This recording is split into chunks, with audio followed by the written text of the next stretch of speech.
All right, everybody, welcome back to episode 2 of the Swing Society podcast, featuring, as always, yours truly and my boy, Mr. Chris Howard. How we doing? What's up, buddy? What's up? Doing a little hotel podcast today. Hotel podcast, you're always on the road. That doesn't surprise me at all. We will get into that in 1 second. I just need to give a quick shout out to the Montreal Canadiens. Oh We are boy. through round 2 of the Stanley Cup playoffs. Finally in the Eastern Conference Finals. I say finally, we were literally there 5 years ago during COVID, but fans could, if you remember the shit show, fans could not attend any of I the remember it. games. And so a lot of the guys on the team kind of got to the finals but didn't really have a true experience. I mean, if anyone out there has been watching the games, I mean, like, the Bell Center is an absolute madhouse right now every game. And I would love to take my wife and surprise her one day and go to the games, but they are so crazy, the pricing. But, that's what it is when you have a city of crazy fans. I will happily take it because at the end of the day, the city is like popping off right now. Plus, the weather is really nice, which is helping. We finally have golf weather. I feel like we had the longest winter ever, and now we almost started with a cold summer. It's like been a weird season. It's I'm not that far from you. I'm in Detroit right now and it is cold. It's been rainy. It has Yeah. everywhere I've been working my way over here has been cold and rainy. So yeah, I I don't mean, know in about fairness, this summer. is the first. This is the first like warm week stretch, like of significantly warm weather we've had since the What's season your started. idea of warm? That's what I want to know. Okay, for me, like actually warm, like enjoyably warm, let's say, is and for me, and I'm not that difficult. Like anything over 15 degrees Celsius, which really is about 58 ish, I guess, in that That's cold, area. brother. That's 58 to cold. 60 Fahrenheit. I'm actually not that bad with it. Like I'm happy to do that. Realistically speaking, like anything high 60s, low 70s is where you can start to define it as like it's pretty nice out. Yeah, once it hits 70 degrees, I can deal with it. It's been like, we were 70 in Salt degrees Lake City. Fahrenheit is 21 Celsius, which honestly is Yes. like it's pretty nice. Right now today it's about 75, 76. Like it's pretty good. It's I a nice t- day. in Salt Lake City, it was 38 degrees Fahrenheit, which is like what, two? And rainy, and there was the mountains behind us, and the snow was so low when I was teaching. I was like, Yeah, I'm pretty sure by the way 32 Fahrenheit is like right around 0. Like that's cold. 32 is zero, but we Yeah, were so 38, so just above yeah. freezing. So you're probably This like time, 4, 3, 32. 3, 4 degrees Celsius. It's Yeah, pretty brutal. brutal. Yeah. Okay, so you're in a hotel again. Yes. Let's give the world a little description on why you're in a hotel again. Well, I am in Detroit right now. I had to think where I was. I have a golf school out here tomorrow, which is probably the day the podcast is coming out. But we're in the middle of a 3-week run across the U.S. where I'm doing golf school after golf school after golf school, like 6 a week. And today was a travel day, which is kind of nice to do the podcast after that. But just going from city to city, doing a golf school. East I Coast don't know. coming up. I don't know how you have the energy for that. I don't have the energy to do golf schools anymore, to be honest. I I feel like it's it my came life. into my radar. I did it for a little while, and then I ran out of energy with it really fast. Well, we did those first couple. I'll tell you, the thing I'm going to start doing in the future is start doing multi-day events because the style I've Well, give done. me actually Wow. here's a quick question. Here's a quick question for you. Give me a little rundown on like the difference between how you used to run the golf schools. Obviously, a lot has changed, but like 9, 10 years ago when we were doing to get them together versus now, how has it evolved in how you structure them? Oh yeah. So when we did it, we didn't do very many of them, and we do 3-day events back then. Then I Which started. by the way is crazy. Like I would max out two Yes, day events now, and I still think absolutely. it's a lot. And I still think that's a lot. But 3 days it was too much for the golfers. I know a yeah, lot of people do them, but I think 2 days is a great golf school. But I started doing 1-day events. I didn't want my price. Obviously, each day you have to have a price point that goes up and escalates and escalates. So I didn't want to. I wanted to be able to work with the average golfer. I didn't want to price a lot of people out. So I do 1 day, 6-hour events. We work every part of the game. We do full swing. Then we do speed, scoring wedges, short game, putting, quick little 20-minute lunch. Then we go out on the golf course for some on-course game management, and they play some holes. And then I fly to the next city and do it there. And that's how the in-person event goes. It's really intensive. It's a small group, so everything's one-on-one, which was what we were doing. Like, you and me are both functions and matchups Well, instructors. we also had like three. It was me, you, and another coach in every city, and we Yes. were doing a lot. So, when Yes. you're a Yes. big group of coaches, you can handle a lot of people. I think if I was running them by myself these days, I'd probably try to max it out at like 6 to 8 people, and even then, I Yes. almost feel like, I I feel do 4 people. Yes. I think four is like the sweet spot where it's like they're really getting a lot of attention. I think you can Yes. do 6 to 8, but like if you do 6 to 8, you're kind of hoping you're getting people that are grouped together in like obviously certain skill sets and Yes. similar issues that you can kind of package them together. But that's where me and you obviously differ. Is like I'm very big on one-on-one coaching and doing a lot of Sure. hourly work, and obviously a lot of your coaching these days are golf schools, but Yeah. I think that just comes with, Absolutely. the type of golfer you work with and what your interests are as a Absolutely. coach too. I mean, we talked about it the first week. In Vegas, it is more skilled players. I work with a lot of pretty good junior players and some college players. But on the road, these schools are your everyday golfer.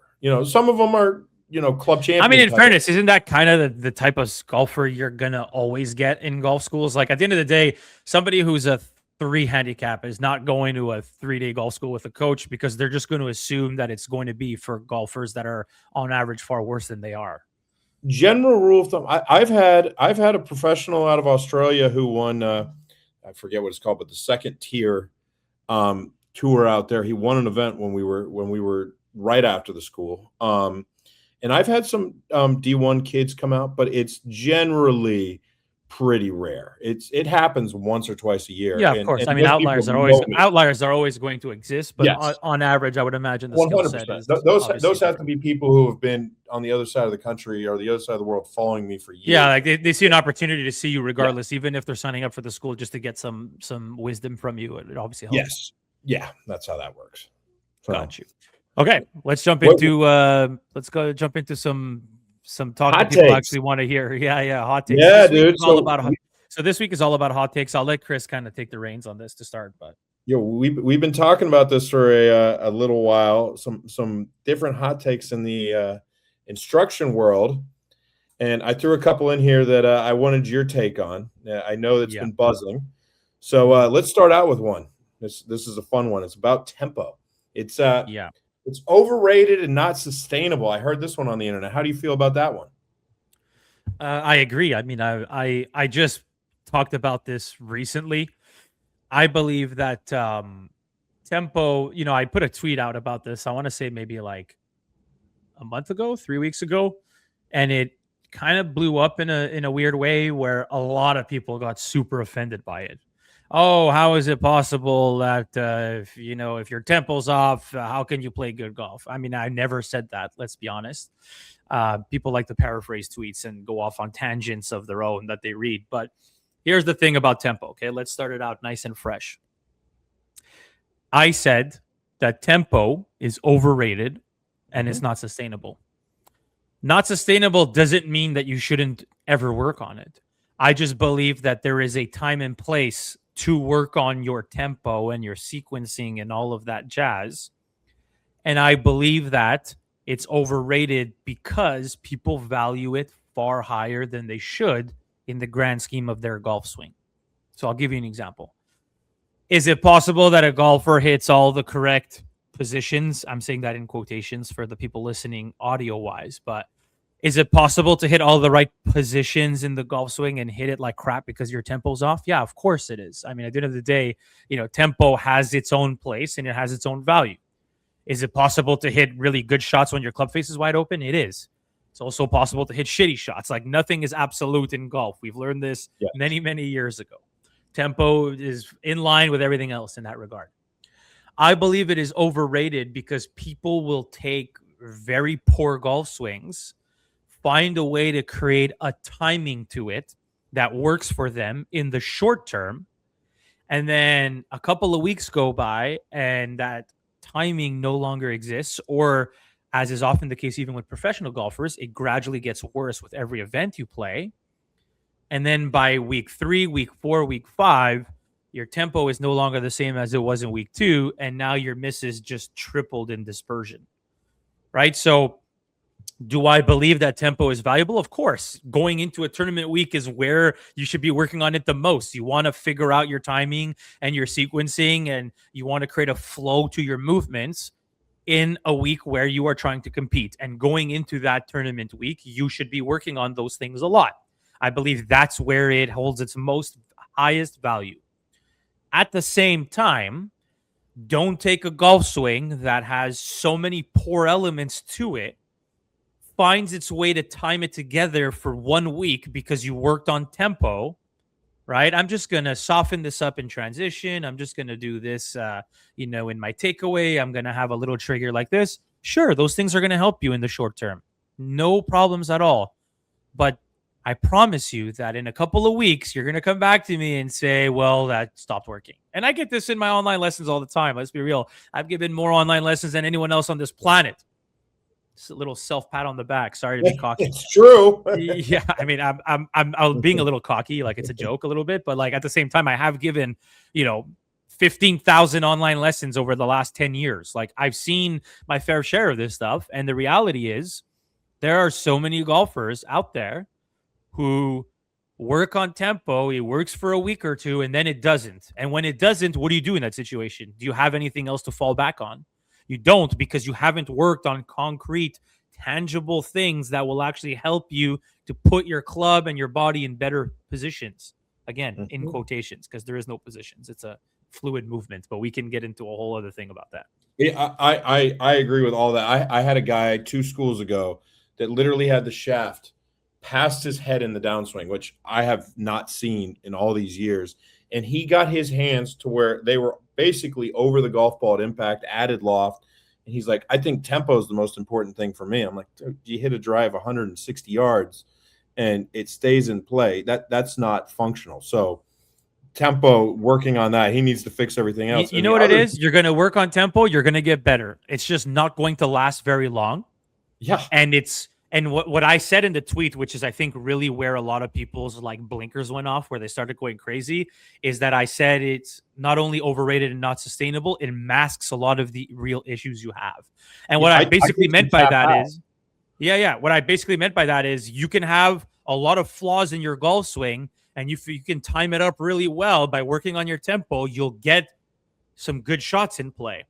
Yeah, completely fine. But the reality is, the reason it's not sustainable and it's overrated is because it's masking the actual flaws, meaning it's making you think your swing doesn't have flaws when in fact it does. And when your tempo is no longer there, those flaws are going to come back and you're going to experience the same issues you had 2 months ago. So, I'm really adamant about this because I hate seeing people work on the wrong shit, and people work on the wrong stuff all the time. But yes, working on tempo will make you get better. I'm never going to say otherwise. But there's a time and place for it. It's not going to last you a full year. Your timing is no different if you wake up on the shitty side of the bed. Like there's a time where it's going to be helpful and there's a time it's not. And when I say it masks the actual problems in your golf swing, it means that it's leading you to believe that your swing is actually better and more functional than it is, because there are flaws that are no longer being exposed in that short term because you happen to be timing it better. Let's put it that way. One more point on that. I don't like teachers who try and time up at the same tempo to everyone, because everyone's going to have their own different speed and vibe. And there are a lot of just look at PGA Tour golfers on the driving range for 10 minutes, and you'll see one guy with Cameron Young's got the longest pause in the world at the top, arguably longer than Hideki Matsuyama. You got Sung Jae Im, who has a different pause at a different point of his transition. You have Kenny Perry, who used to stop halfway back before going to the top of his backswing. You have Jason Day, who's super aggressive on both sides of the golf ball. Like, man, golfers have different tempos. This is just what it is. Yes, find the one that's going to work for you, but don't only work on that. It's not going to be the holy grail to good golf. Yep. So here's the next one for you. This one's interesting. Swing your own swing or swing someone else's swing. There's some debate going on that right now. What if your swing sucks?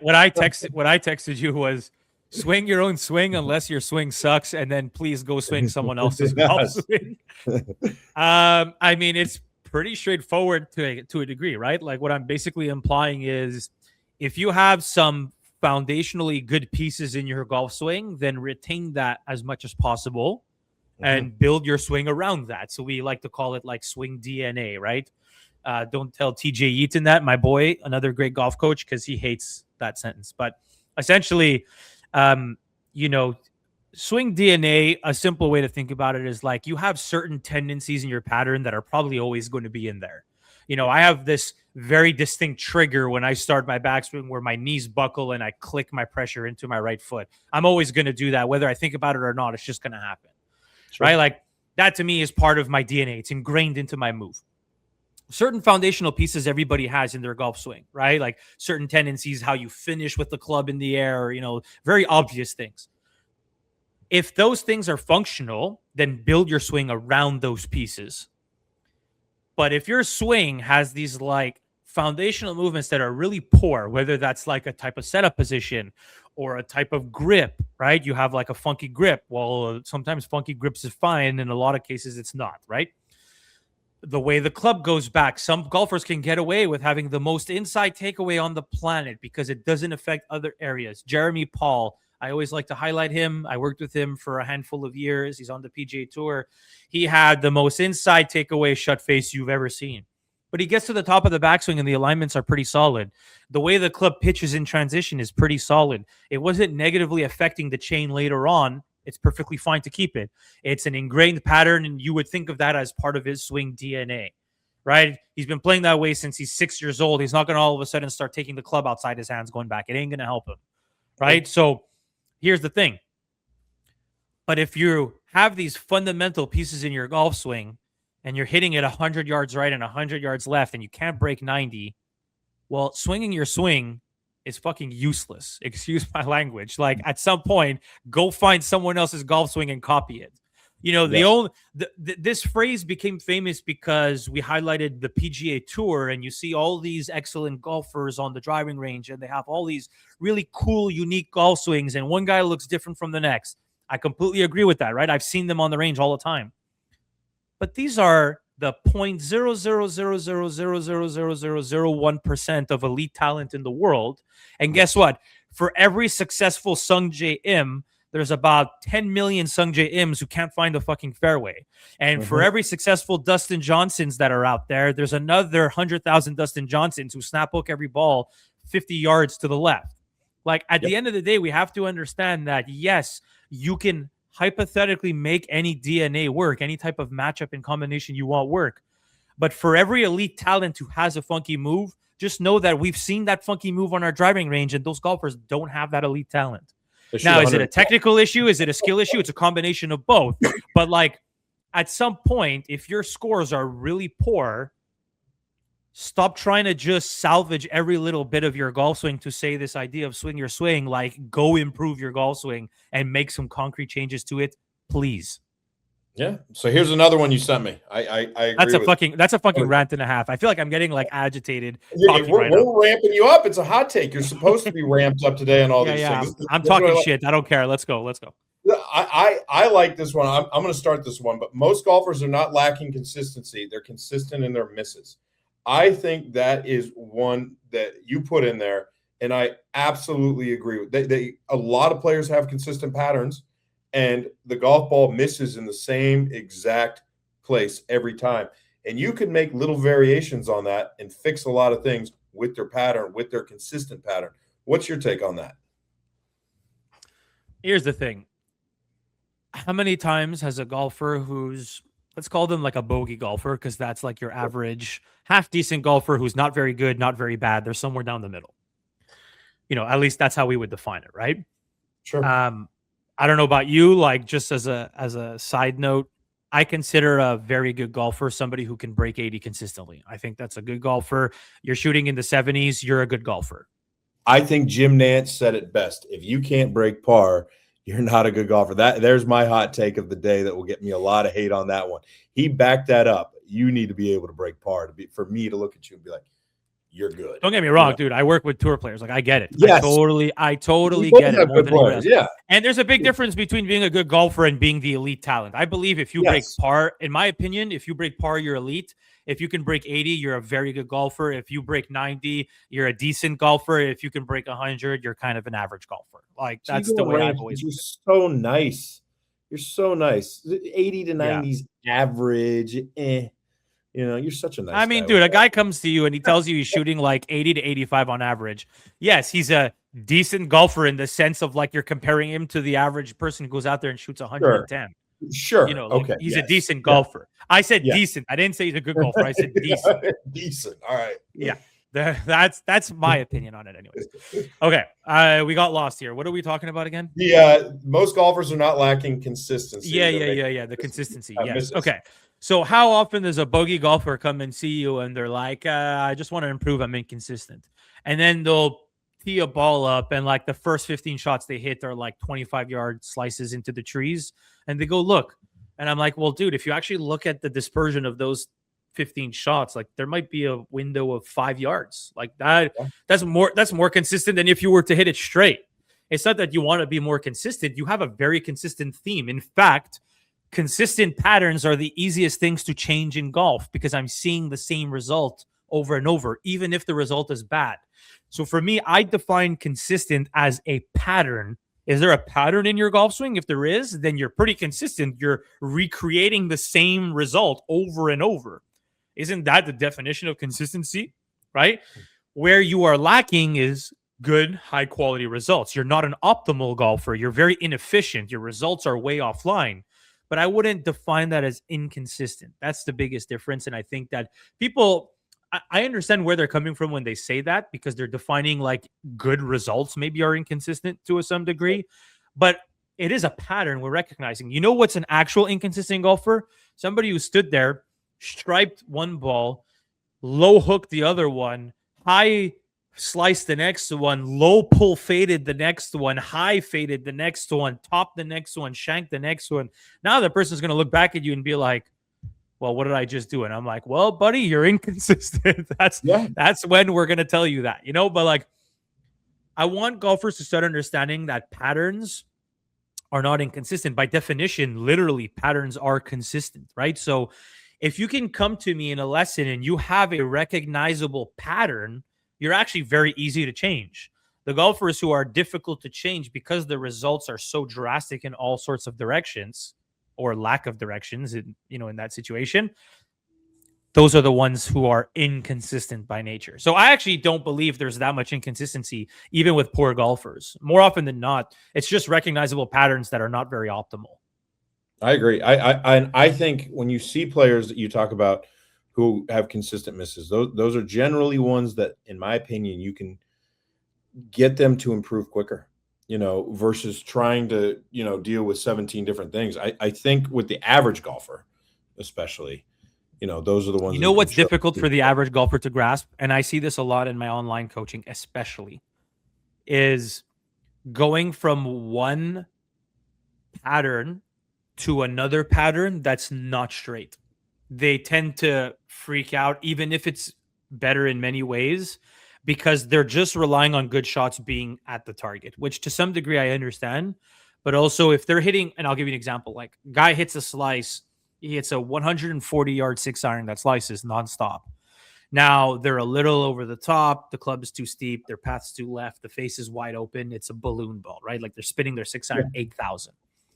You get them to shut the face because at the end of the day, a lot of the bad habits they've created is because the face is open. We know this. We've talked about this before. You get them to close the club face. The pattern goes from a 140-yard slice 6-iron to a 170-yard pull draw. That now every ball is finishing 25 yards left where it used to finish 15 yards right. And they assume that that's such a bad result. But the understanding has to come from the fact of, number one, you're compressing the ball better. Your spin rate goes from 8,000 to 5,000 overnight. It's like so much better for you. But then at the same time, getting the club face stronger is what's going to allow us to then take that result and straighten it out by cleaning up the path and all of these other things.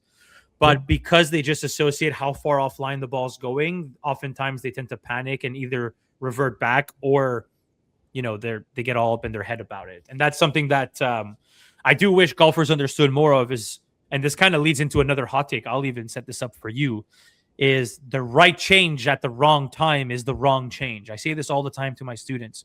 You can have something that on paper makes sense to change in your golf swing, but if you do it in the incorrect order, it's not going to lead to good results, and it's by definition the wrong change to make in that moment.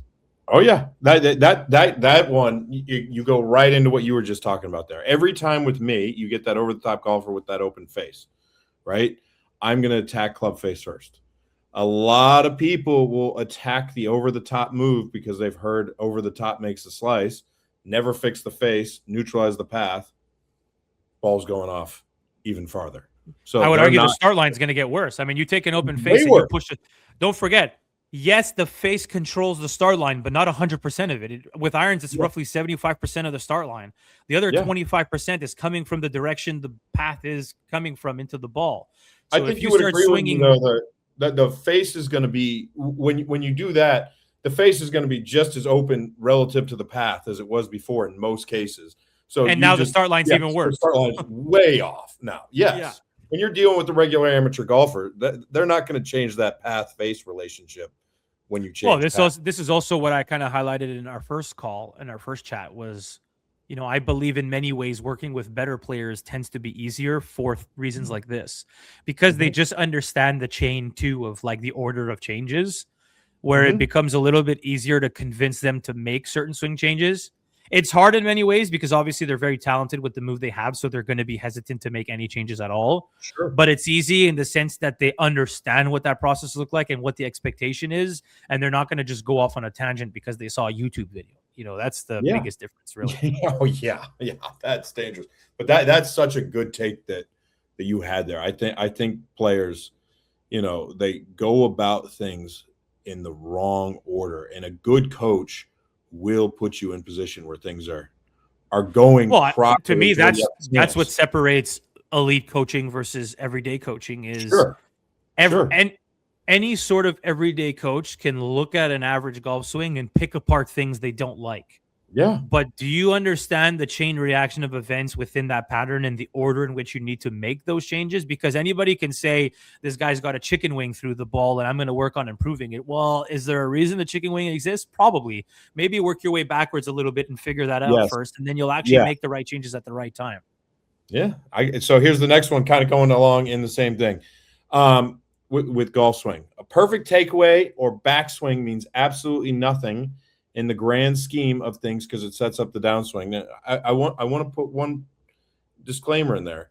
A backswing can 100% ruin a downswing, you know, but is having the perfect backswing going to make it work?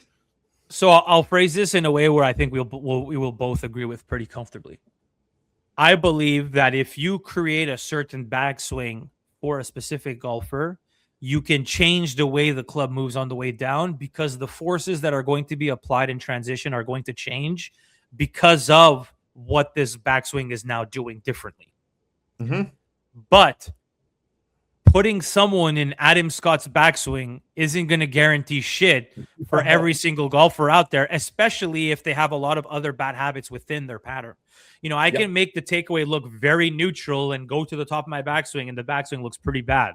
I can make the takeaway look very inside, and the golfer actually hits it better. In fact, and here's a hot take for you, I think that there are more golfers who would hit the ball better by pulling the club inside their hands than those who would have perfect-looking takeaways all the time. And the reason I say this is because I believe that when the club goes in, the hands will carry the weight of the club in that direction, and the hand path oftentimes can get deeper, which can help golfers swing from the inside more. True. Whereas a lot of times, and I'm not saying this is always the case, but a lot of times golfers will try to obsess over the takeaway looking so neutral that they'll make sure the hands almost disconnect from the body a little bit and cheat it to try to make the club stay outside the hands. And they end up in a position that actually doesn't benefit them at the end of the day versus a golfer who's, I'm not saying extremes, don't get me wrong. Don't start whipping the club 50 degrees inside your hands. Like that's a big no-no. But if the club had worked a little, if the club had worked a little bit more inside the hands, for a lot of steep golfers especially, it probably would make their hand path deeper. And I know my fair share of upright golfers who could benefit from having the arm plane being a little flatter. That would help them swing a little bit more from the inside.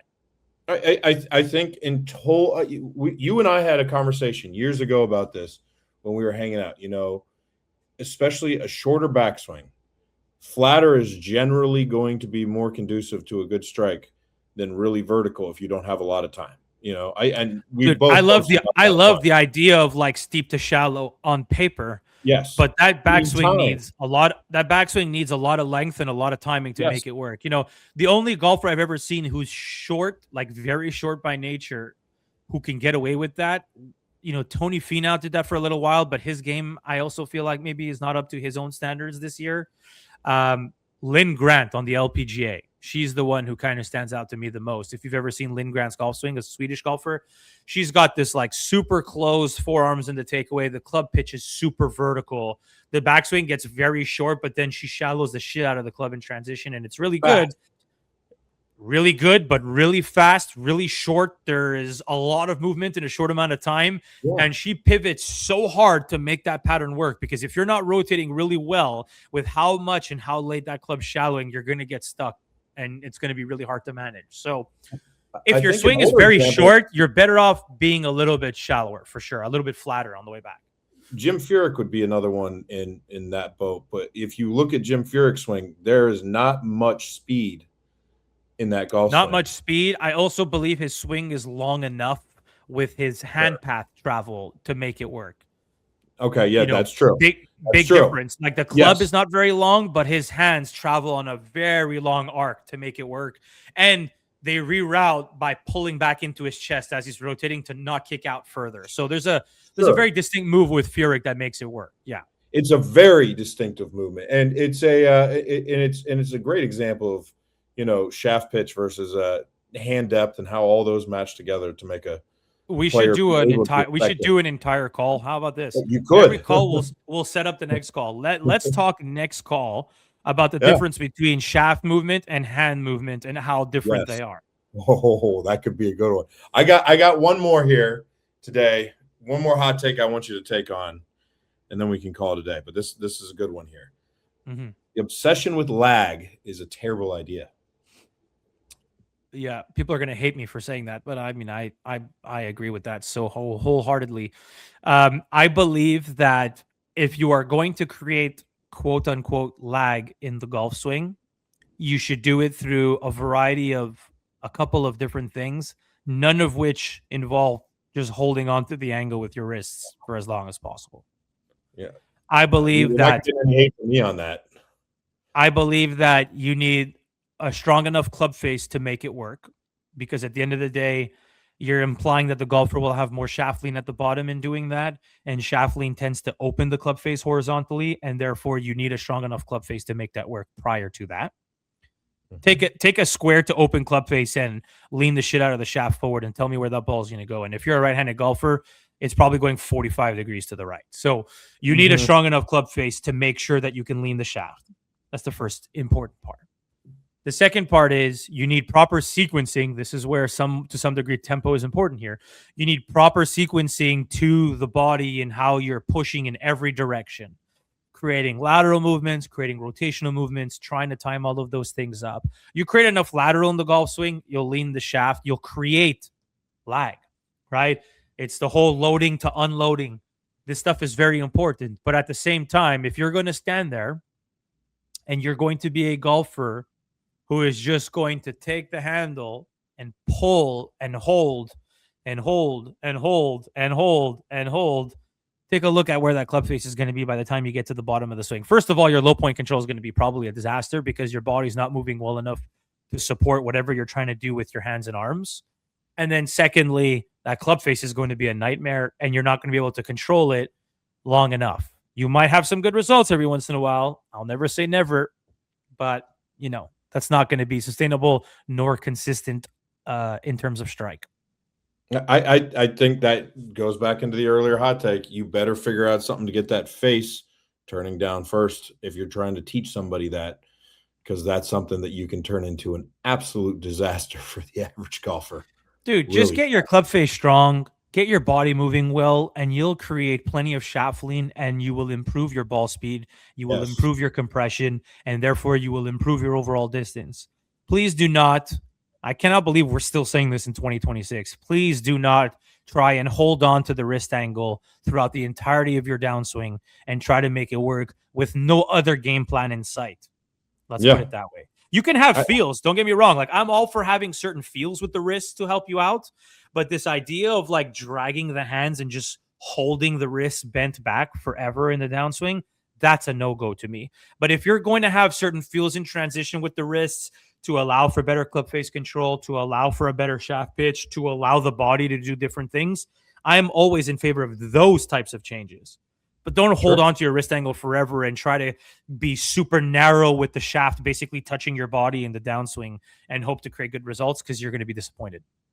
What do you feel about, the kind of old school, really narrow lag versus the newer school, really getting the flexion and the ulnar going on? Where do you look at those two?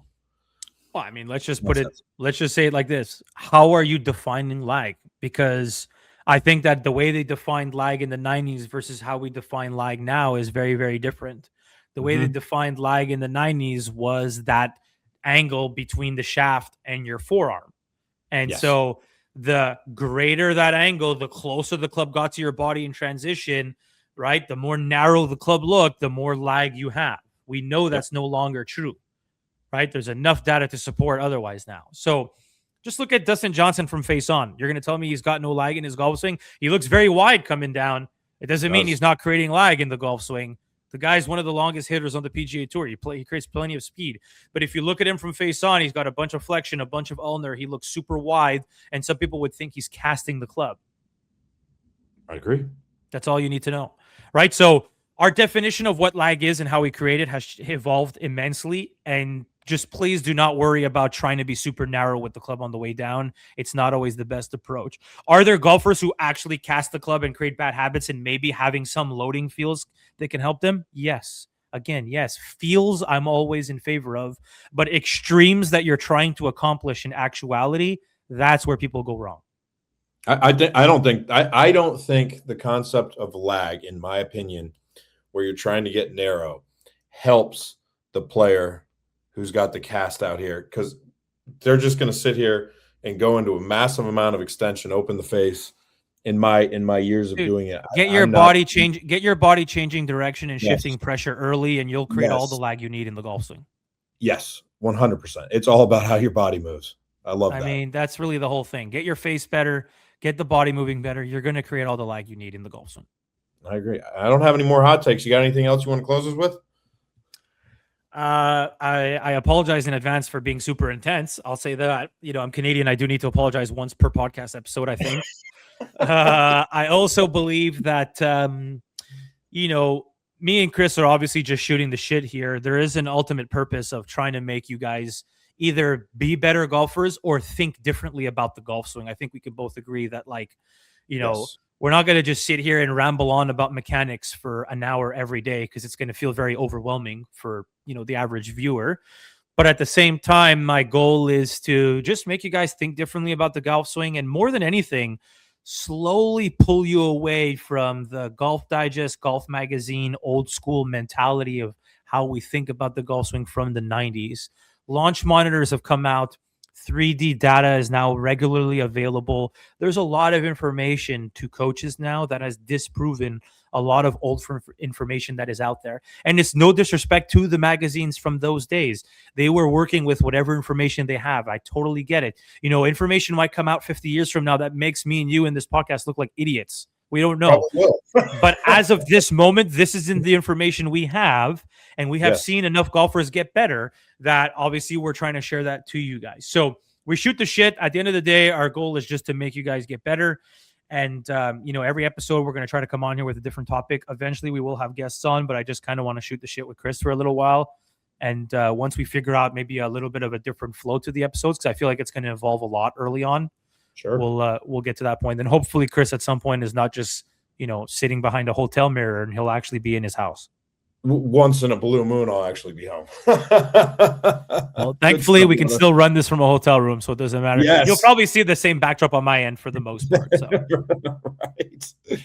Good stuff, man. All right, guys. Well, have a good week. And if ever you guys have any questions about either Chris's golf schools or my online coaching, just give us a shout on DMs, and we'd be happy to let you guys know what's up. Yeah. Good stuff, man.